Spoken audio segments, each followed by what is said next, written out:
Hello, welcome back, and as always, I hope you're doing well. Right, before I start, guys, thank you all for your comments on my video I put out on Saturday reviewing the soundtrack to Enter the Dragon. The copy I have is a Japanese version. Where the wife got it from, I have no idea. Obviously it doesn't have the OB, but it is a Japanese pressing.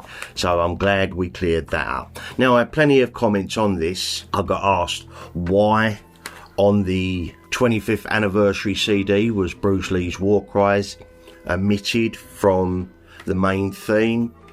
And one of my subscribers, TopCat78, sent me some messages and sent me some links, so I may be able to sort of explain a few things. Apparently, Lalo Schifrin, who done the score to Enter the Dragon, wasn't a big fan of the battle cries or Bruce Lee's cries over his music. Now, obviously, Bruce Lee done them war cries just for the score, because them war cries are definitely not in the movie. But over the years, when Lalo has performed the theme to Enter the Dragon live and the audience go, "Wah!" he's now grown to love them.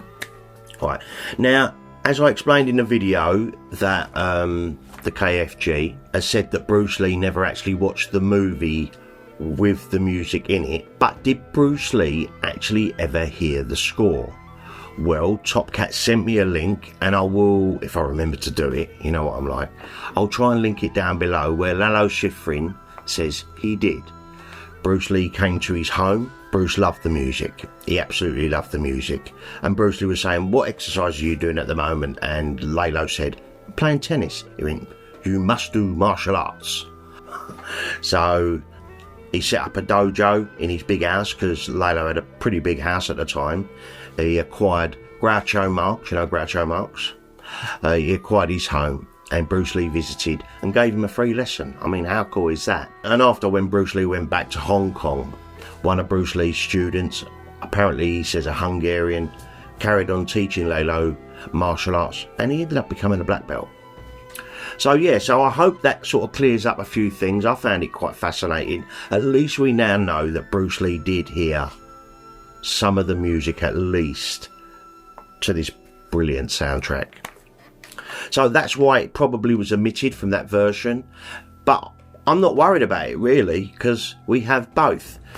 Obviously, I prefer the ones with the war cries in, but we have both now. So I think it's great. On the video I did put out Saturday, I did actually use the music in the reviews initially, but I uploaded it to YouTube about 7ish, and they give me a copyright claim on Bamboo Birdcage, which is ridiculous, really. I mean, I put all 10 tracks on, and I had them so quiet you could hardly hear them, but YouTube's bots picked them up, and I was reviewing the thing as well. The fair use is completely broken on YouTube, but anyway, whatever. So unfortunately, that one went to the Patreons, and I had to put out my normal Sound May Orchestra, which I do love that bit of music, and that's why I often play it on the channel. It's quite relaxing. That's why that one's on YouTube. So, but thank you all for your comments. I truly appreciated it, and I loved playing the album again. I need to play it more, actually. Right, today's video, Martin Shell. You know Martin Shell, who done Growing Up with Bruce Lee the Nearly Man, and he's also recently sent me a Beatles book. I haven't had a look at it yet, because I'm halfway through Tom Bleeker's book at the moment, and I need to get onto the Carl Fox Enter the Dragon book before going to the event in October. I'd like to have that book in the bag and read. So, and trying to have a life and trying to do videos at the same times. He's juggling plates.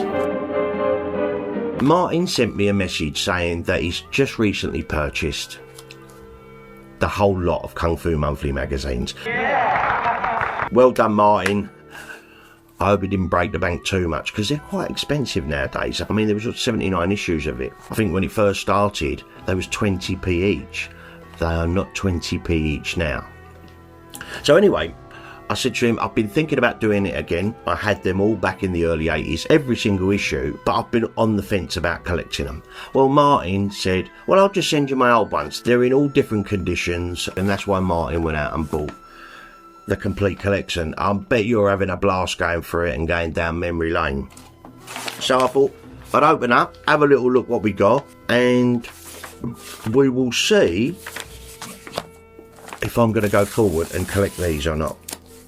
I have thought about it for a while, I have, but in all fairness though, when I remember reading the Kung Fu monthlies, I don't know if any of you guys remember this, they used to have something like bright red text against blue, and it used to do your eyes in. I don't know why they've done that, but I'm sure when I meet Carl Fox at the event in October, which is not long now, we're in August, so a couple of months, that is really done up tight, Mark. One eternity later.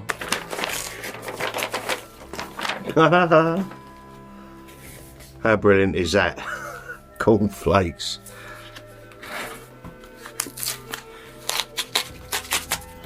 Wow, guys. These look old. But they are. I mean, the magazine, when was it released? I think it was late 74. You know, at the height of the Kung Fu craze. Look at that. Kung Fu Monthly, Volume 1.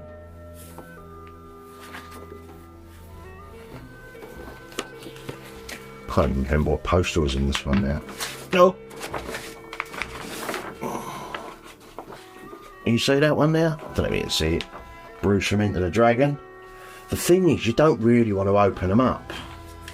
Really. Kung Fu Monthly number 10. I'm not going to open the rest of the posters up, guys. I just don't want to damage them anymore. Kung Fu Monthly Volume 10, which was 25p at the time. Kung Fu Monthly 28.